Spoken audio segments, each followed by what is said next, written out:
Bueno, buenos días. Hoy vamos a hablar entonces de lo que es la enfermedad, una de las consultas, digamos, más frecuentes de esta especialidad, que es la arteriopatía obstructiva crónica de los miembros inferiores. Obviamente que este es un tema sumamente amplio y extenso, pero quizás la idea de hoy es dar algunos lineamientos principales, sobre todo para cuando se enfrenta a este tipo de pacientes, tengan alguna noción a qué se debe esto, qué es lo que le puede provocar al paciente, ¿no? Y básicamente cuáles son las medidas iniciales de tratamiento. Entonces, básicamente, cuando alguien tiene una arteriopatía obstructiva crónica de miembros inferiores, lo que le sucede es que hay una caída drástica del flujo arterial de la extremidad, o sea, tiene un problema de la nutrición, y que este problema nutricio no es justamente capaz de suplir las demandas metabólicas de los tejidos. Si pensamos brevemente cuáles son los tejidos que tiene las extremidades, básicamente son tres, ¿no? El tejido nervioso, el tejido muscular y la piel. Y fundamentalmente, en este trastorno, que como lo dice ahí es un trastorno crónico, por eso, como lo vamos a ir viendo a lo largo de la charla, estos pacientes cuando consultan no empezaron con los síntomas, sino que habitualmente es un cuadro que se arrastraba en el tiempo.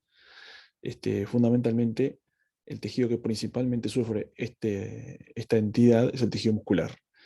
Y de allí es donde va a empezar los problemas de estos pacientes. Ya en las etapas más avanzadas, obviamente se compromete el resto de los tejidos y vamos a empezar a ver lo que son las lesiones de la piel. Pero quizás el gran concepto a tener de esta diapositiva es que esto es un problema nutricio y fundamentalmente que es un problema crónico. Este no es un paciente que le va a consultar y le va a tener este problema desde ayer, sino que habitualmente tiene desde meses y hasta a veces en los casos más extremos desde años. Entonces, cuando uno tiene un problema en la circulación arterial de los miembros inferiores, básicamente se puede presentar de cuatro maneras. Esto, bueno, algunas clasificaciones lo toman así, hay múltiples, pero creo que quizás a ser sintético y organizado en la charla, les agregué una etapa ahí que es la primera, que es la sintomática, que obviamente ahí el paciente no tiene ningún problema, o por lo menos no se queja de ninguna entidad, pero sí tiene un problema arterial. Y la manera de poder pesquisar ese problema arterial, obviamente, es mediante el examen físico. Por supuesto, y repito, nadie les va a consultar a decirle no tengo pulsos, pero no tengo ningún síntoma. Habitualmente, cuando el paciente llega al hospital, o a la policlínica, o a la emergencia, están las etapas posteriores que analizaremos, pero esto me parece que es algo sustantivo para poder sellar el diagnóstico. Tenemos un paciente que tiene síntomas, que después veremos cuáles son, de esta enfermedad, y tenemos sospecha de que quizás este señor tiene una arteriopatía. Bueno, la manera de sellar el diagnóstico es clínica, y como se muestra acá, mediante la búsqueda de pulsos. Estas imágenes son de Google Imágenes, no son las mejores, pero bueno, siempre recuerden, en primer lugar, el examen vascular de los miembros inferiores no empieza en la ingle, como se ve ahí, sino que empieza en el abdomen. Lo que hay que buscarle al paciente es el pulso aórtico. Recordar que la aorta se divide o termina, digamos, a nivel de la cicatriz umbilical, o sea que el pulso hay que buscarlo inmediatamente por encima de esta. Y recordar que en los pacientes mayores de 50 años lo habitual es no palpar el pulso aórtico, porque la aorta está entre su proceso de generación por la edad y las partes blandas que están entre esta y la piel, hacen que el pulso sea oculto. Pero lo que sí podemos pesquisar, si vemos un pulso saltón y tal, a esa topografía, es que el enfermo tenga un aneurisma que nada tiene que ver con esta patología, pero es simplemente parte de este examen. Seguido vamos a buscar los pulsos ilíacos, que justamente es una línea que se traza desde, espero que puedan ver el cursor, desde la cicatriz umbilical hasta el tercio medio de la arcada inguinal. Este es un pulso que habitualmente si el hábito del paciente lo permite, lo podemos palpar sin mayor dificultad. Y después seguimos con los pulsos propiamente del miembro inferior. Lo que se está intentando hacer ahí es la palpación del pulso femoral, recordar que la arteria va por fuera de la vena, del mismo nombre, y que básicamente es topografía entre la unión de los tercios internos con los dos tercios externos de la arcada inguinal. El examen continúa en sentido caudal, y lo que vamos a ir a buscar es el pulso de la arteria poplitea, que justamente como se muestra ahí, hay que semiflexionarle la rodilla al paciente y con los 4 dedos externos, si me va a brindar el término, uno lo que hace es abrazar el hueco popliteo y va a buscar la arteria. La arteria habitualmente está de la línea media hacia afuera. Me animaría a decir que esto es uno de los pulsos más difíciles de encontrar, pero bueno, esto como para cualquier maniobra, ya sea de la ocultación, la toma de la presión, el examen físico abdominal, lo que requiere es práctica. Así que si algún consejo le puedo dar es, por más que estén viendo en el hospital pacientes que no sean de la esfera vascular, aprovechen, porque es más, es muy importante saber reconocer cuando el paciente tiene pulso y cuando no tiene pulso, porque también les agrego otra información. Si ustedes agarran su mano, la apoyan en la mesa un minuto, van a sentir un pulso, y es justamente su propio latido. Entonces, nos pasa más de una vez que justamente interconsultas de piso y tal, no, me parece que tiene pulso, me parece que no. Bueno, esto justamente hay que hacerlo de una sola manera, que es practicando. Y por último están los pulsos distales. La arteria tibial posterior justamente es retromaleolar interna, que es donde la vamos a ir a buscar, como se muestra en esta imagen es muy buena, y después el pulso pedio, que lo buscamos inmediatamente por fuera del tendón del extensor largo del dedo gordo o del primer dedo. Esto nos da una información que es brutal, porque por ejemplo, si estamos pensando que el paciente por su clínica tiene algún tipo de arteriopatía, pero tiene los pulsos normales, eso rápidamente nos pone a la esfera que este paciente, por lo menos de la esfera vascular, no es. Por el contrario, si el paciente tiene síntomas compatibles y tiene pulsos femorales, pero el resto de los pulsos están ausentes, evidentemente estamos enfrentando a arteriopatía. O sea que sin pedirle ningún examen físico, sin ningún examen de imagen, ni para clínica, ni nada, rápidamente podemos hacer un diagnóstico. Y repito, esto lo puse acá porque parecía lo más importante de inicio, no es que exista la fase asintomática de la arteriopatía. El paciente obviamente va a aparecer al hospital cuando tenga síntomas, antes no va a venir. Ni tampoco es algo que nosotros lo pesquisemos para tomar medidas.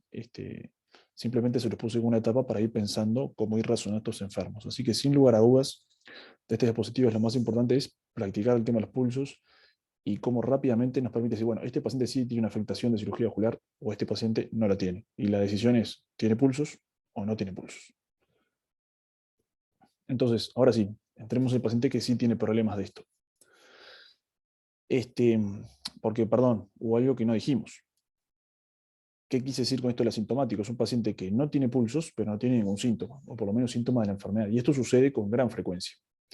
¿A qué se debe esto? Quizás se lo voy a explicar un poco como se lo explicamos a los pacientes en las policlínicas.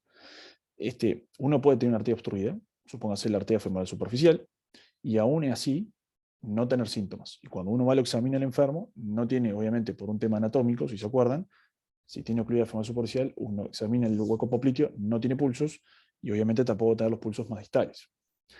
Entonces, ¿qué es lo que pasa?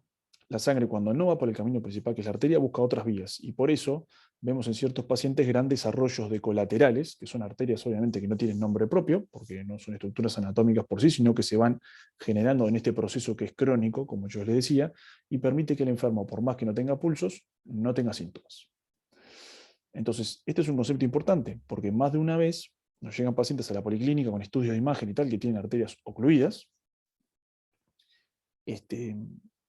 pero que no tienen síntomas. O por lo menos tienen síntomas compatibles con la enfermedad, que ahí está, es una exquisición que a veces no es tan fácil hacer. Pero básicamente, a modo conceptual, tener presente que no todos los pacientes con arterias tapadas requieren cirugía. Lo más habitual, o mejor dicho, la cirugía queda relegada al paciente que tiene síntomas. Y es ahora donde nos vamos a meter. Entonces, básicamente en esta diapositiva, que ya la hemos puesto anteriormente, lo que se habla son de las etapas de esta enfermedad. Primero el enfermo tiene arterias obstruidas y no tiene síntomas. Lo siguiente a aparecer habitualmente, porque esto no siempre es así, pero bueno, estamos hablando de lo más típico, el enfermo se presenta con una claudicación, que veremos qué es. En la etapa siguiente es el de reposo y la etapa máxima son cuando aparecen las lesiones. Que esto, ¿por qué es así? Porque ustedes imagínense, estamos hablando del aporte sanguíneo. Lo primero que pasa es que el paciente empieza a deambular y como el sistema arterial no es capaz de suplir las demandas metabólicas, aparece la claudicación, que es un dolor que aparece el esfuerzo, que ahora vamos a ver las características. Si esto sigue avanzando, la arteriopatía sigue avanzando y sigue afectando más ejes arteriales, ese dolor pasa a ser de esfuerzo a un dolor de reposo, que obviamente tiene grandes implicancias en la calidad de vida del paciente. Y por último, cuando el sistema arterial ya no es capaz de suplir ningún tipo de demanda, aparecen las lesiones de piel. O sea, ¿qué voy? A que a medida que la enfermedad aumenta de severidad, van empeorando los síntomas en esta escala, si se quiere, que pusimos allí de forma descendente. La claudicación intermitente dolorosa es uno de los síntomas, me animo a decir, o bueno, obviamente estoy hablando de la especialidad nuestra, pero donde el síntoma es el que dice el libro tal cual. Siempre va a haber un paciente que tenga un estilo de síntomas parecido, pero no igual, pero les animaría a decirles que este es una de las pocas veces en la medicina donde es exactamente como te dice el libro. ¿Y qué es? Es un dolor que está en la pantorrilla, que no tenemos la topografía de los gemelos, ¿verdad? que va a aparecer luego que el paciente empieza el esfuerzo físico y el paciente detiene lo que está haciendo y se le va. Y quizás, y repito, es siempre así. ¿Van a haber variaciones? Sí, pero de 10 pacientes con esto, 9 lo tienen. Y quizás lo más interesante de esto, bueno, lo que uno ha vivido a lo largo del recorrido, digamos, en esto, es que el paciente conoce esta enfermedad perfectamente. Te lo cuenta como yo se los acabo de decir. Mira, doctor, arranco a caminar, voy a hacer los mandados, la típica, y a las 2 cuadras, ya me empieza el pinchazo en la pantorrilla, tengo que parar, paro un ratito y se me va. Obviamente hay otros ejemplos, pero básicamente es eso lo que les cuenta a los pacientes. Y otro concepto, y quizás va de la mano esto que yo les decía de la cronicidad, es que el paciente entiende el síntoma, lo conoce y adapta su vida a él. Es lo más típico. Por eso lo que habitualmente dice de los libros es que estos enfermos son grandes miradores de vidrieras, porque claro, empiezan a caminar, aparece el dolor, se tienen que sentar, miran el comercio donde pararon enfrente y enganchan de vuelta, y así sucesivamente. Y es más, hasta algunos pacientes ya viven tanto con esto, que decir, sí, yo paro en el comercio de Menganito, un rato se me va, engancho en el otro y tal. O sea, el paciente comprende el síntoma y aprende a vivir con él. Básicamente, les repito, esto lo van a ver más del 90% de los enfermos con esta etapa clínica. Y después lo otro, que creo yo que es hasta quizás lo más importante, que es que este síntoma viene de la mano de un tipo de paciente que es muy peculiar. Entonces, quizás las fotos son un poco extremas, pero todos estos pacientes fuman, gran mayoría de estos pacientes tienen diabetes, gran mayoría de estos pacientes tienen cirugías cardíacas. Y recuerden por qué. Porque en la fisiopatología de esta enfermedad lo que está es la arteriosclerosis. Y la arteriosclerosis, recuerden que es una enfermedad que es sistémica. O sea que estos enfermos que tengan la claudicación, el dolor de reposo, las lesiones de piel, tienen afectadas el resto de las arterias de su organismo. Y no es poco frecuente, de hecho es lo más típico, que el enfermo tenga afectado de forma grave otros territorios. El más típico es el corazón, enfermedad cerebrovascular, problemas en los riñones, etcétera, etcétera, etcétera, que son todos elementos que tenemos que interrogar a la hora de valorar a estos pacientes, porque los pacientes con arteriopatía obstructiva de los miembros inferiores no se mueren de la propia arteriopatía de los miembros inferiores, sino que habitualmente terminan padeciendo la arteriopatía coronaria, como se ve ahí un paciente post cirugía cardíaca mediante un abordaje, una esternotomía media. Entonces, estos pacientes habitualmente están bastante deteriorados desde el punto de vista general, ¿sí? Y como decía, tienen múltiples comorbilidades, que hacen una especie de compendio que haga que estos enfermos habitualmente no sean tan sencillos de resolver. Lo mismo vale para los diabéticos. Los diabéticos tienen múltiples repercusiones. Bueno, unas repercusiones son problemas vasculares de los miembros inferiores. No solo las neuropatías, como le dicen los libros, las neuropatías, las nefropatías, etcétera, etcétera, pero también tienen afectados los lechos vasculares de los miembros inferiores y por lo tanto tienen su calidad de vida interrumpida. Entonces, quizás un poco para decirles, esto también está escrito en varios lados, pero dicen la cirugía vascular, la cirugía de las ruinas. Bueno, creo que no es muy atinado esa frase porque habitualmente los pacientes que atendemos nosotros son los peores. Esto también es importante porque si lo llevamos al consultorio, policlínica, paciente que te lo mandan, 70 años, claudicación, te lo van a decir, claudicación. Entonces uno va, viene el señor, ¿cómo anda? Bien, bien, ¿qué le pasa? Sí, me duele la pierna un poco, bueno, a veces me duele de noche, me da calambres, qué sé yo. Bueno, ¿y usted fuma? No. Entonces ahí uno abre los ojos. Es muy raro, existen por supuesto, pero es muy raro tener pacientes de cirugía vascular que no hayan fumado en toda su vida. Es muy raro. Porque de hecho, como ustedes bien sabrán, es el principal factor de riesgo para desarrollar la aterosclerosis. Pero bueno, supongamos que estamos en esas excepciones. ¿Y usted camina? Sí, ¿y cuánto camina? Y camino como 2-3 kilómetros al día. Bueno, ese paciente lo que tiene que decir, señor, usted está de alta, no tiene nada nuestro, y ya está. Obviamente, siempre lo pasamos a la camilla y nos cercioramos que los pulsos estén bien, pero habitualmente un paciente con, obviamente ya en la edad de jubileo, si me entiendo que decir, mayor de 65 años, que tiene una excelente calidad de vida, que camina, que hace ejercicio, hasta algunos te dicen que van al gimnasio, esos pacientes no son los típicos pacientes de nuestra especialidad. Los típicos son los que están ahí en la foto, ¿no? Viejitos, achuchados, camina poquito, a paso corto, dolor en las piernas, obviamente fuman como chimeneas, porque aparte eso es el tema, ¿no? Estos pacientes que llegan a esta enfermedad arterial severísimas no son los que te fuman 2-3 cigarros al día, son los de la caja al día, ¿no? Y por muchos años. Y bueno, esto acá que está detallado es un poco lo más típico, esto sí ya es un poquito más variable, lo más habitual es que la claudicación sea de una extremidad sola, puede ser de ambas. Creo que ese concepto de que el paciente conoce el síntoma es muy importante, porque es el que lo tiene esto, te lo cuenta, como yo se los decía recién en las diapositivas anteriores, no es el bueno, el ejemplo yo les daba hoy, bueno, que tengo un calambre, a veces se me va, y esto lo tengo hace 2, 3 semanas, digo, no es lo más típico, pero ya le digo, entre interrogatorio y examen físico sacamos conclusiones, le diría, en un 99% de los casos. ¿Tá? Y un concepto importante, y un concepto creo yo importante para esto de la claudicación es definir el perímetro de marcha. ¿Qué significa eso? ¿Cuánto deambula el paciente sin dolor? Se puede decir en metros, a mí me parece que es mucho más cómodo para el paciente te lo diga en cuadras, porque ya le digo, ellos como viven con esto ya lo saben bien clarito, el almacén queda 4 cuadras, yo llego hasta 2, llego sin dolor, ¿no? O la plaza tiene tantas cuadras, entonces llego hasta acá, llego a la carecita, bueno, entienden lo que les intento decir, y con eso nos permite definir si el paciente está invalidado o no, o sea, el enfermo tiene una claudicación intermitente, invalidante o no.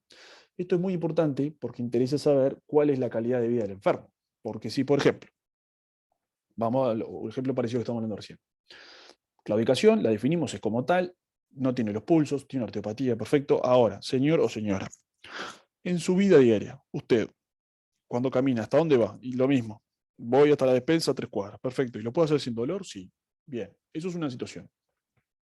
Porque es un enfermo que hace sus quehaceres diarios, o inclusive, para poner un ejemplo más sencillo, está en su casa. La mayoría del tiempo está en su casa. Sí, perfecto. Hace las tareas del hogar. Sí. ¿Y usted tiene alguna molestia en las piernas? No, ninguna. Bueno, entonces, esos enfermos, evidentemente su calidad de vida no está perjudicada o afectada por esta enfermedad. O sea que, en principio, decimos que tiene una claudicación no invalidante. Ahora, el que está con dolor todo el tiempo, no puede deambular más de 100 metros y claramente es una persona activa y necesita hacer estas cosas porque su vida cotidiana lo demanda, sea trabajo o sea ir a visitar a los nietos, no interesa, este es un enfermo que está invalidado. Entonces, evidentemente que nuestro esfuerzo va a estar dado para tratar de mejorar la calidad de vida del que está invalidado y no al que no tiene invalidez. Eso es fundamental, porque aparte ya les aclaro y voy al concepto que fuimos diciendo a lo largo de la charla. Cuando las arterias están tapadas, la sangre intenta buscar otro camino. Y a veces ese proceso, que es fisiológico, es natural de cada cuerpo humano, es muy bueno. Y en cirugía vascular, y esto creo que vale no solo para esta arteriopatía, para esta patología, perdón, sino para otras, nosotros lo único que hacemos es paliar síntomas, porque si algo no hacemos es curar la arteriosclerosis. En primer lugar, porque es una enfermedad sistémica, como les dije, o sea que nosotros no vamos a orar sobre todo el organismo del paciente, eso está claro. Pero sobre todo cuando operamos al paciente de esto, le tratamos de mejorar la circulación en algunos segmentos de su extremidad, porque todos no se puede, es imposible. Ya de por sí, las cirugías que hacemos son de gran entidad, ya de por sí los pacientes que operamos, como dijimos, y me van a permitir decir esto, están hechos pelota, entonces todo lo que hacemos nosotros habitualmente es de alto riesgo. Y si nos va mal en estas cirugías, los pacientes, en un número para nada despreciable de los casos, por la enfermedad en las piernas, pero sobre todo por el resto de sus comorbilidades, en un número, repito, no despreciable de casos, fallecen. Entonces, nosotros somos muy reservados respecto a la indicación de cirugía, a qué pacientes tratar y a qué procedimientos hacer. Por eso es tan importante definir, en este caso para el claudicante, si está invalidado o no está invalidado. Y con eso tomar conducta respecto a si hay que operarlo o no hay que operarlo.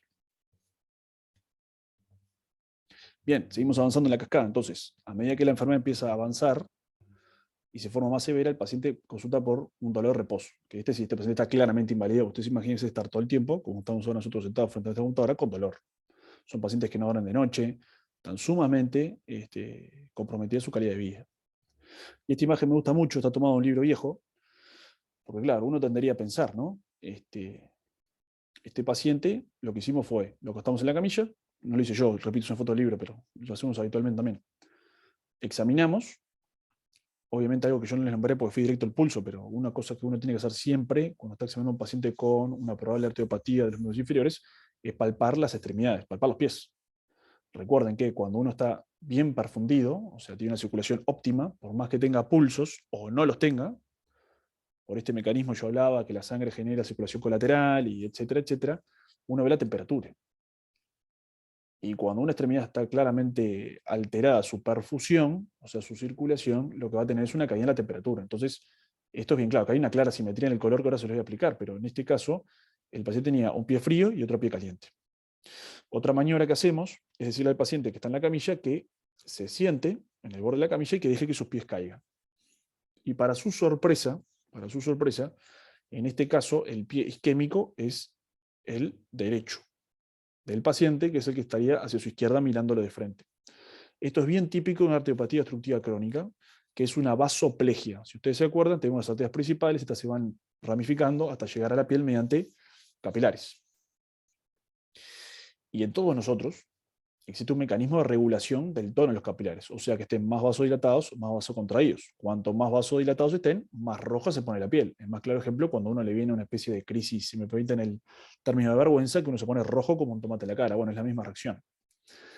En los pies de todos nosotros, cuando lo bajamos del borde de la cama, habitualmente no hay grandes cambios de temperatura. ¿Eso a qué se debe? Porque cuando uno baja el pie del plano de la cama, por la gravedad tiende a aumentar bruscamente la circulación sanguínea del pie, y eso produce, como nuestro sistema está en correcto funcionamiento, una vasoconstricción que permite que la coloración y la temperatura del pie se mantengan sin cambios. Cuando el paciente tiene una arteriopastía obstructiva crónica, con un daño de mucho tiempo, estos capilares, el tono de los mismos, no se puede regular, porque están dilatados de forma crónica como un mecanismo compensatorio para aumentar la circulación. Entonces, cuando baja el pie queda rojo. ¿Por qué? Porque hay un aumento del riego sanguíneo y no hay mecanismo de regulación de este sistema porque los vasos capilares están totalmente dilatados. Y eso se conoce con el nombre de eritromielía de declive. Si tiene un paciente con dolor de reposo y tienen dudas de que si no tiene pulso, no lo puede examinar bien, que es gordo, que tiene de metal, bueno, hagan esto. Deje que el pie caiga, los dos, obviamente, unos minutos, dele 1 o 2 minutos y van a ver cómo queda. Si el paciente tiene síntomas bilaterales, como eso me pasa, los dos pies van a sufrir de lo mismo. Es un signo, le diría, muy típico de un paciente con una arteriopatía crónica en etapa ya avanzada. Y por este mismo mecanismo, hay algo que también cuentan mucho los pacientes, que es que los pacientes duermen sentados, porque justamente con eso aumentan el riego sanguíneo del pie y no les duele, a diferencia cuando lo suben al plano de la cama. Así que estos ya son pacientes que están severamente comprometidos por la enfermedad. Bueno, y por último, cuando las demandas son tan escasas, no permiten ni cicatrizar lesiones ni lastimaduras tenga el paciente y son los enfermos que tienen lesiones. Y esto es el grado mayor de severidad de esta enfermedad. Pero básicamente, dentro de esta clasificación de 4 etapas, si se quiere, que hicimos hoy, tener presente que los grados más severos son el paciente con dolor de reposo, como la aclaré, y el paciente con lesiones. Esos dos pacientes son los que entran en el diagnóstico de isquemia crítica de miembros inferiores.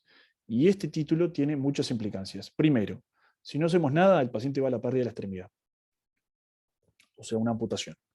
Y segundo, cuando el enfermo tiene este grado de isquemia crítica, son enfermos que tienen una sobrevida a 2 años baja, de hecho, menor al 50%. Y les repito, la causa de muerte de los enfermos no está dada por la extremidad inferior, sino por coronariopatía, porque se asocian, cuanto más severa sea el grado de isquemia en los inferiores, habitualmente, porque repito, esto no siempre así, pero habitualmente el grado de enfermedad coronaria es muy elevado.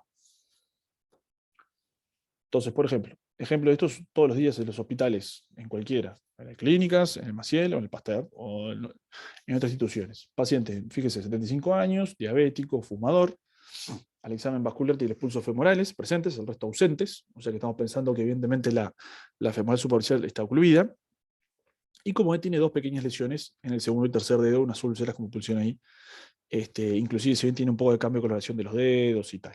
O sea que este enfermo lo que tiene es una isquemia crítica de miembros inferiores, donde no hagamos nada, este enfermo va a la pérdida de la extremidad. Esto es un ejemplo un poco más extremo, si vale la palabra, y es algo también que lamentablemente vemos con cierta frecuencia, pacientes institucionalizados.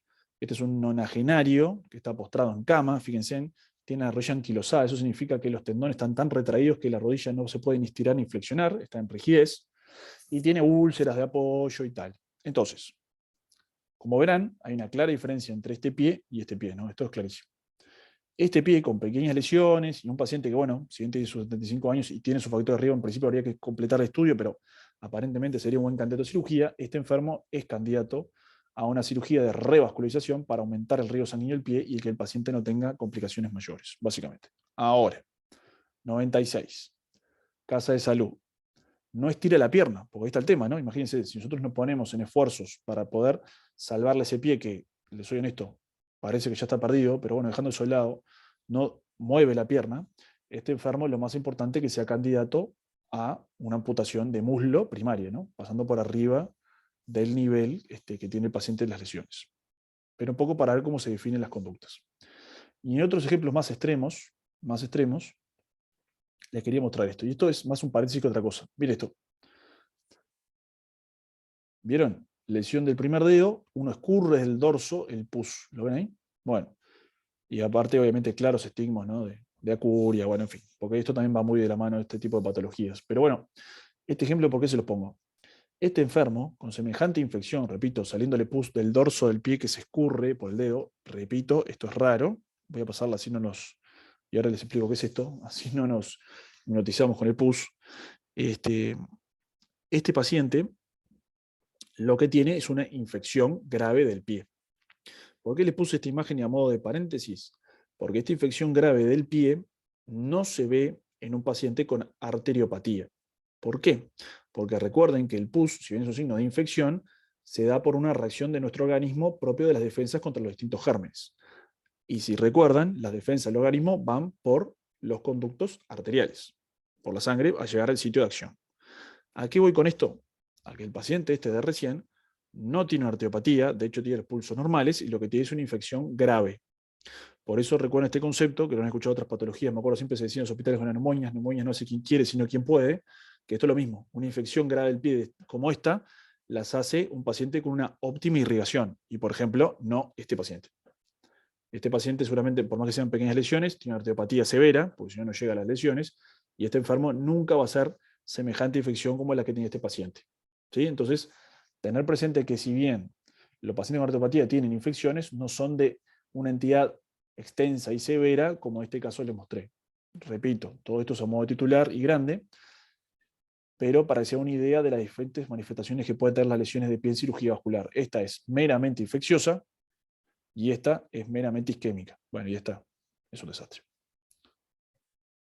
Entonces, examinamos al paciente, ya hicimos el diagnóstico. En este caso, como es una paciente obesa, tenía un dolor de reposo, ¿sí? Y después vamos a ahondar un poquito más en detalle, porque sí, la búsqueda de pulsos nos permite hacer el diagnóstico de arteriopatía. Bueno, pero ¿dónde están los problemas de esta paciente? Y bueno, lo primero que hacemos, o que deberíamos hacer, mejor dicho, es esto que se ve acá, que es una medida hemodinámica. Esto que ven es un banquito de presión, ¿sí? Fíjense, acá lo van a empezar a inflar. Yo esto creo que es su video. Ahí va. Voy a bajar el audio si no nos confundimos. Pero básicamente lo que se hace es tomarle la presión en el pie al paciente con este aparatito. Este aparatito vendría a ser, es un Doppler ciego, lo que ve la señal del Doppler, justamente que hace el ruido de la circulación sanguínea en los vasos sanguíneos, por decirlo entre casa y que me entiendan, que vendría a ser las veces que hace el estetoscopio. El estetoscopio es más difícil en arteriopatía ocultar las arterias, entonces usamos este aparatito. Básicamente lo mismo, cuando desaparece la señal, que es lo mismo que hacemos en el brazo, fíjese, se toma valor de presión arterial sistólica. Y básicamente lo que hacemos es comparar la presión del tobillo con la presión del brazo. Y eso se llama índice tobillo-brazo. Y nos da un patrón hemodinámico muy importante, porque ustedes, imagínense esto, la circulación del brazo, en teoría de este paciente está normal. ¿Sí? O sea que la presión que nos va a dar en el brazo es la presión directa de salida del corazón. Pero como tiene arteriopatía, o sea, hay obstáculos en la circulación del miembro inferior, la presión va a ser mucho más baja. Y eso permite calcular lo que es el ABI, o esto está en inglés, el índice tobillo-brazo. Básicamente, la cuestión es así. Un índice tobillo-brazo normal es de 1. Cualquiera de nosotros sin arteriopatía tiene los pulsos normales, va a tener un índice tobillo-brazo de 1. ¿Por qué? Porque la presión del brazo y la del tobillo es exactamente igual. Ahora, cuando hay variaciones, se forma esta escala. Básicamente la cuestión es así. Cuando el índice tobillo-brazo es menor a 0,9 es patológico, por supuesto. Cuando es menor a 0,4 es isquemia crítica, que hoy hablábamos, ¿se acuerdan que eran las fases más avanzadas de esta patología? Pero y esto que dice acá es una gráfica de mortalidad. Y fíjese, y creo que va a estar el mayor detalle para que se haga una idea de la globalidad de esta patología. Cuanto más bajo tenga el índice tobillo-brazo el paciente, mayor mortalidad tiene por cualquier causa. Miren que dice, no dice causas cardiovasculares y tal. Es la más frecuente, pero cualquier causa. O sea que tener las arterias enfermas, y sobre todo severamente enfermas, porque eso va disminuyéndose el índice de tobillo-brazo, es un factor de muerte o factor de mortalidad en el paciente. Así que para hacer una idea de la globalidad de esta patología y sobre todo tener presente que esto no es, ya te vas a tapar así y ya está, sino que habitualmente se acompaña de un enfermo, o de un paciente, mejor dicho, que tiene múltiples patologías, no solo la de los miembros inferiores, y que habitualmente les corta la vida. Hay múltiples maneras de clasificar a estos pacientes. Esto es una captura de pantalla de mi celular. Lo que está más novedoso, si quiero, más actual, es hablar de la escala esta Wi-Fi, que básicamente es una es una sigla en inglés que básicamente toma en cuenta tres cosas. Wi-Fi, ¿no? Que es si hay infección de la herida, o sea, wound infection, este, si hay isquemia, que es la otra I, y lo otro es ver el grado de afectación del pie. Esto permite, uno va llenando acá y permite ir, bueno, tomar estratificar, digamos, el pie y justamente tomar decisiones. Si tiene más infección, hay que hacer un drenaje, como en el pie ese que le mostré que salía pus, que repito, nada tiene que ver con la arteopatía, y si tiene predominio de isquemia, justamente hacerle una revascularización para mejorar la, la perfusión o la circulación de la pierna. Pero fíjense, una de las cosas que se toma en cuenta es esto, el ABI, que es el índice tobillo-brazo, como un patrón hemodinámico. Entonces, bueno, lo importante de esta escala, creo que es lo que está acá abajo, que lo que nos permite es, nos va a dar dos valores fundamentales, después que ponemos todos estos valores que yo les mostré recién. Primero, ¿qué riesgo de amputación tiene el paciente?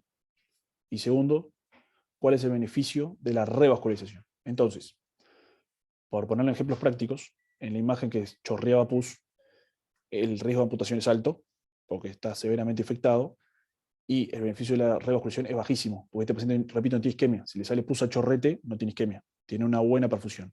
En cambio, en el primero de las úlceras de los dedos, ese enfermo tiene un índice de amputación moderado y el beneficio de la revascularización es altísimo, porque justamente lo que tiene es una arteopatía. Para seguir los estudios de estos pacientes, esto lo hacemos nosotros, acá lo ven algunos colegas con pacientes de estos mismos en el hospital, le hacemos un ecodoppler, que habitualmente lo tenemos haciendo nosotros mismos en la cama del paciente, como en estos dispositivos portátiles. Hoy ya hay más nuevos, que son un traductor que se conecta por Bluetooth al celular o a una tablet y permite ver las mismas imágenes. Básicamente, el ecodoppler lo que nos va a mostrar son las arterias y vamos a ver la señal, que yo no hago esto desde el punto de vista diagnóstico, sino que lo hago para ver mis pacientes y definir algunas conductas, pero para decir una idea. La señal de todas las arterias, si tiene variantes, sobre todo en el tipo de onda y demás, es una señal trifásica. ¿Qué significa? Hace una onda en la sístole, del corazón obviamente, porque recuerden que los vasos sanguíneos son elásticos y transmiten la misma onda que se genera en el corazón, con ciertas atenuaciones, por eso va cambiando las ondas, pero básicamente, sin meterme en detalles, que tampoco los domino a profundidad, esto es así. Una primera onda que uno ve que es de ascenso, que es la sístole, una onda de diástole, y después la elasticidad del propio vaso sanguíneo genera una tercera onda que es el rebote. Mirando cada vaso sanguíneo y mirando la onda podemos sacar ciertas conclusiones. Por ejemplo, si tiene una onda trifásica, es que en principio ese vaso sanguíneo está normal. ¿Sí? Si tiene una onda bifásica, lo habitual es que la tercera onda, yo le decía, se pega, se suma a la segunda, y eso se da porque la arteria perdió su elasticidad y está más rígida. ¿Sí? Y por último, lo otro que podemos ver es una señal monofásica, o sea que hay una sola onda, ¿sí? Las otras desaparecen, y lo más habitual es que ese vaso no tenga flujo sanguíneo directo, sino que está ocluido y se va rellenando por vías de colaterales. Repito, esto es muy a grosso modo. Hay libros de esto escrito de gente que se dedica a esto y les podrá decir, es más, si me escucha a mí hasta se reirá, pero quizás brevemente y mirando las arterias, buscándolas en el paciente, podemos tomar ciertas conclusiones. Lo que se está haciendo ahí es otra cosa, que es mirando la vena safena interna del paciente, que es esto que está acá, porque recuerden que cuando hacemos bypasses, el principal conducto que usamos es la vena safena interna, y es muy importante conocerse la misma exáptima para bypass previo a la cirugía, y así evitar algunos procedimientos antes innecesarios. La mejor manera de ver las arterias es mediante una arteriografía. La arteriografía es un estudio que es invasivo. Habrán escuchado hablar a familiares o parientes suyos que se lesionó un cateterismo. Bueno, quizás si bien es un término de una jerga, me parece que es muy ilustrativo, porque básicamente uno lo que hace es funciona una arteria del paciente, no importa cuál, ahora vamos a ver cuáles son. Uno pasa una guía que es una cuerda y a través de esa guía pasa un catéter, por eso se llama cateterismo. Y con el catéter dentro de la arteria, lo que uno va disparando, inyectando, mejor dicho, es contraste, y le va haciendo fotos al paciente. Y estas fotos son radiografías, como la de tórax. Hoy en día se utiliza tecnología avanzada, esto es mismo del Hospital de Clínicas, que de hecho hay un angiógrafo que es nuevo, está estrenado hace un año o dos, si no me equivoco. Nos metemos, fíjense acá se ve perfecto el catéter, es esta línea blanca que ven acá, ingresa en este caso por la arteria femoral izquierda, sube el camino de la ilíaca externa, la ilíaca común hasta la aorta, y acá lo ven. Este catéter se asemeja a una cola de chancho, por eso se llama catéter pigtail. Y a través de este catéter, tiene pequeños orificios, se inyecta la medicación y permite teñir perfecto toda la aorta y el sector ilíaco y femoral del paciente. Este estudio se llama arteriografía de miembros inferiores y es la misma técnica que se usa para hacer las coronariografías en los cateterismos cardíacos y, por ejemplo, arteriografías cerebrales y demás. Esto para que vean, es el mismo estudio, el mismo paciente, obviamente vamos avanzando hacia el pie, aquí vemos la femoral común, y todo esto que ven acá es la arteria femoral profunda. Si ven, al paciente le falta otra arteria, que es la arteria femoral superficial, que este señor la tiene tapada desde su origen. Así que si pensamos en el pulso, obviamente estoy haciendo el diagnóstico, el razonamiento inverso, deberíamos tener el pulso antes de la arteriografía, pero bueno, este enfermo seguramente no tuviera ni pulso popliteo ni pulso distales. Y este concepto me parece fundamental. Miren que bien que se ve acá. Esto es la rodilla del paciente, ven que se ve un poco el hueso. Mediante una técnica de imagenología lo que hace es se sustrae el hueso, se roba de la imagen para que no nos cubra las arterias. Y acá si ven, no hay ninguna arteria con nombre propio. Aquí debería estar la femoral superficial, que no se ve, no se tiñe, porque está ocluida. Pero si ven todas estas pseudo, si me permiten, serpientes vasculares, son colaterales, que no tienen nombre propio, pero que tienen un gran desarrollo para permitir mantener la circulación hacia el pie. Esto permite que algunos pacientes, o mejor dicho, muchos pacientes, que no tengan pulsos, no vengan a los hospitales porque no tienen síntomas. O sea, mantiene una óptima circulación de la extremidad inferior, pero con arterias principales obstruidas. Y lo que se ve acá, ya esto es la articulación de la rodilla, que lo ven perfecto, este paciente tenía un solo eje permeable de la pierna, que es la tibial anterior. ¿Sí? No se ven ni la peronea ni la tibial posterior, que obviamente si no se ven es porque están ocluidas. Y esto que vemos en la parte final del estudio, acaba en toda la tibia anterior, como se continúa con la pedia. Ven que el resto de las arterias no se ven, porque este señor las tiene totalmente obstruidas. Otra manera de hacer estos estudios diagnósticos es mediante una angiotomografía. La angiotomografía, bueno, habrán escuchado hablar y habrán visto varias, me imagino, tomografías, pero bueno, tiene un modo que es como si fuera una angiografía y permite hacer esto, solo que no se introduce un catéter en el paciente, solo se inyecta contraste a través de una vena periférica y se permite reconstruir, como se ve acá, los segmentos arteriales con una calidad de imagen bastante similar a la de arteriografía, pero claro, le ahorra al paciente tener que introducir un catéter adentro de su arteria. Y bueno, eso es un poco cómo estudiamos los pacientes muy a grosso modo, y básicamente qué hacemos para tratarlos. Bueno, primero que nada, todos estos pacientes, todos, porque ya lo vimos, todos tienen factor de riesgo para corregir, sobre todo factor de riesgo de arteriosclerosis, principalmente el cigarrillo. Todos estos pacientes van a la prevenización de tabaquismo. Después, que concurran o que no cumplan el tratamiento, como sucede en el 95% de los casos, ya es otro tema, pero nosotros tenemos que hacer lo imposible para que el paciente entienda que si él o ella no deja de fumar, todo lo que nosotros hagamos va a tener una caída abrupta de su éxito a largo plazo. Y sobre todo que si sigue fumando, los lechos vasculares que todavía no tenga lesionados se van a terminar lesionando. Y bueno, y después cuando vamos al tema quirúrgico, básicamente lo que buscamos hacer es mejorar el flujo sanguíneo a esa extremidad que, como dijimos, estaba en riesgo. El tratamiento médico, le dije, el titular del tabaquismo, hay que controlar todo lo que el paciente tenga descontrolado, que habitualmente es mucha cosa, pero bueno, básicamente controlar la diabetes, la hipertensión, el colesterol, hacer programas de ejercicios controlados. Les repito, el paciente que es claudicante, o sea, que era que empieza el esfuerzo y le aparece el dolor, que no esté invalidado, lo ideal es mandarlo a hacer ejercicio. Pero el ejercicio es muy fácil y casero. Y acá va, como se lo digo a todos mis pacientes. Hay que caminar en terreno plano, porque si no uno se sobrefuerza y es peor para arterias comprometidas. Entonces, terreno plano, empieza a caminar, aparece el dolor, se detiene, espera que se vaya el dolor y reengancha. Así, mínimo 40 minutos 3 veces por semana. Si puede más, obviamente mucho mejor.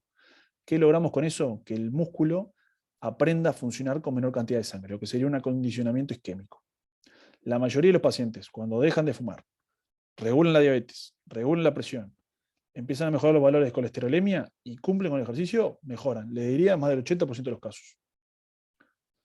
Porque justamente está esta cuestión de que, y por suerte, la sangre cuando no va por el camino principal busca otras rutas, como se las mostró recién en la arteriografía. Y todas estas medidas, cumpliendo con esto, desarrolla este proceso de neoangiogénesis y formación de colaterales que permiten mantener la perfusión. Y estos pacientes, si cumplen con todo esto, habitualmente no necesitan de una cirugía. Que repito, cuando está bien indicada y está bien, es excelente, pero cuando va mal en serio. Y bueno, básicamente entonces la cirugía la relegamos a los enfermos con isquemia crítica, que recuerden, son los que tienen dolor de reposo y o lesiones del pie. Cuando el enfermo tiene una claudicación que es invalidante, cumplió con todas las medidas, cosa, repito, muy rara, muy rara. Y todavía no ha mejorado, que repito también es muy raro. Bueno, ahí ya empezamos a pensar que quizás este señor también o señora se beneficie de tratamiento, pero básicamente queda relegado al dolor de reposo y a las lesiones de pie. Y bueno, básicamente tenemos los procedimientos que van a estar destinados a llevarle más sangre al pie, y cuando el daño ya es irreversible, como esa imagen que le mostré de ese pie con úlceras de todo tamaño y forma, con el pie anquilosado y tal, lamentablemente nos vemos, digamos, obligados a ofrecerle el único procedimiento posible al paciente, que es una exéresis, que es la amputación. Esto que tenemos acá, imagino que es un video. Ahí está. Esto que ven ahí es un ejemplo un poco extremo, pero bueno, creo que valía. Una manera de revascularizar los miembros inferiores es mediante un bypass. El tipo de técnica, yo me animaría a decirle, no quiero entrar en detalle en esto, pero básicamente se basa en las lesiones del paciente, o sea, las lesiones arteriales que tiene. Si se acuerda esa arteriografía, que no tenía, el enfermo no tenía ni femoral superficial ni hipoplitea, como tiene un segmento muy largo de arteria ocluida, es mucho mejor hacerlo un bypass, porque tiene mejor durabilidad. Y el bypass básicamente, bueno, como su nombre dice, es un puente. En este caso lo que se ve acá, para aquí arriba está el tronco del paciente y para aquí abajo está el pie. Esto obviamente está puesto meramente para el video. Se hace una sutura en una arteria proximal que está permeable, en el caso de la arteriografía esa sería la femoral común, y se lleva hasta la arteria distal que está permeable, que en este caso es la tibial anterior. Lo que se muestra acá en el video es que ya está hecha la sutura de arriba, ven que el bypass late perfecto, y lo que queda hacer con el bypass ahora es tunelizarlo, obviamente por abajo de la piel, no es que el paciente se va con eso a viva vista, y suturarlo a la arteria tibial anterior. Cuando las lesiones son cortas, podemos hacer procedimientos mini-invasivos, que es con una técnica similar a la arteriografía, llegar a la lesión y hacerle una angioplastia. Que si ven acá, esto es un balón adentro de una arteria, y creo que esto también es un video. ¿Vieron ahí cómo a ver si lo vemos de vuelta? Miren acá. ¿Vieron cómo que se dilató? Bueno, eso justamente es una angioplastia, que es, y con el perdón del término, un literal inflado de la arteria, que lo que hacemos es una fractura controlada de la placa de arteriosclerosis para aumentar el calibre del vaso y mejorar el riego sanguíneo. Esto ha avanzado muchísimo. Hay todo tipo de dispositivos, de stent medicados, balón medicados. Hay hasta dispositivos que permiten ir serruchando literalmente la placa de ateroma para aumentar el flujo del vaso y después hacerle esto que es una angioplastia, es el nombre técnico, que es inflar con el balón. Este, pero bueno, básicamente yo le diría que hay dos grandes técnicas en esto de revascularizar las extremidades. La vía convencional, que es mediante un bypass, como vieron en la diapositiva anterior, y la vía mini-invasiva, que es esta, que es mediante la angioplastia o colocación de stent. Repito, la toma de decisiones básicamente se basa en qué arterias son las que están lesionadas de la extremidad y su extensión. Cuando hay una gran enfermedad y la extensión es muy larga, es conveniente hacer bypass porque los bypasses van mejor.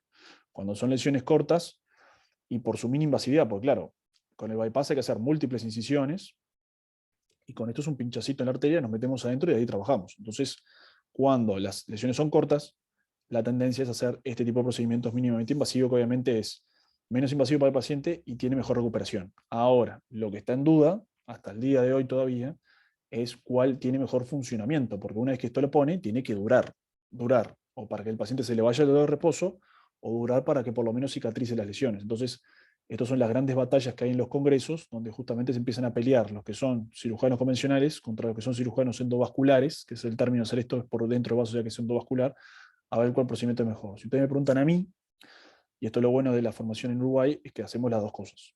Entonces, bueno, la adecuamos a las lesiones del paciente y a la condición del enfermo, y con eso tomar las decisiones. Y, obviamente, porque esto también, como yo le dije, no curamos a nadie, paliamos síntomas. Hay muchos pacientes que se van con el bypass hecho, con la geoplastia espectacular, vuelven a los 3 meses tapado y hay que hacer reintervenciones y demás. La cirugía vascular, lamentablemente, no es por desmotivarlos, pero es de ruinas, y convivimos también con el fracaso. Y esto que tenemos acá, déjenme ver, vamos a pasar la vuelta. En su izquierda es la previa, ven ahí, una arteria severamente lesionada, y en la derecha es el control, que claramente mejoró la circulación, inclusive se ve que llenan las colaterales del pie que anteriormente no se llenaban. Y esto que tenemos acá es a su izquierda está la post-tratamiento y a su derecha el pre-tratamiento. ¿Qué es? Es un paciente que se le hizo una angioplastia, y los software de estos dispositivos de rayo, que son los angiógrafos en realidad, permiten ver no solo cómo circula la sangre, sino en qué cantidad. Entonces, cuando la sangre se pone roja, como ven en la izquierda, circula mucho más y mucho más rápido que en la otra imagen que se ve verde. O sea que no solo mejoramos la cantidad de sangre, sino su velocidad de flujo, lo cual es muy conveniente para resolver los problemas circulatorios de los pacientes. Y bueno, una vez que esto fracasa, o a veces no hay otra opción, lamentablemente nos vemos son obligados a hacer amputaciones. Las amputaciones básicamente sirven amputaciones menores y mayores. Las menores son las que son desde el tobillo hacia el pie, como se ve en la de aquí abajo. Esto habitualmente se ve mucho en pacientes diabéticos que tienen un problema de la microcirculación del pie y el resto de su circulación está normal. Como por ejemplo el paciente que le mostraba de la infección del dedo con la salida pus a chorro. Y cuando las amputaciones ya son del nivel del tobillo para arriba, son mayores. Y básicamente hay de dos tipos. Las infrapatelares, como las de acá arriba, que preservan la rodilla, o las suprapatelares. Lo más frecuente es que el paciente de cirugía vascular, como tiene tanto hándicap y tal, no se rehabilite y se coloque una prótesis. Esto habitualmente lo vemos en los pacientes jóvenes que han tenido infecciones graves. Pero bueno, lo ideal sería que luego, de hecho, quiere decir que el paciente retome, pueda protesiarse. Acá tenemos muy buenos equipos en el hospital de rehabilitación y fisiatría, que, bueno, sí, obviamente le enseñan los ejercicios y demás al paciente para que pueda rehabilitarse, porque claro, ustedes imagínense, amputar a un paciente de forma mayor, como estas, es brutal para la calidad de vida. Son pacientes que dejan de caminar y después se asientan a múltiples complicaciones de escaras, infecciones urinarias, están todos relacionados a la poca movilidad. Así que si hay algo que garantizar al paciente, ya sea con el bypass o después con la amputación, intentar que retome la movilidad lo antes posible, ya sea rehabilitándose con una prótesis o con suficiente circulación de las extremidades para que pueda deambular sin mayor dificultad.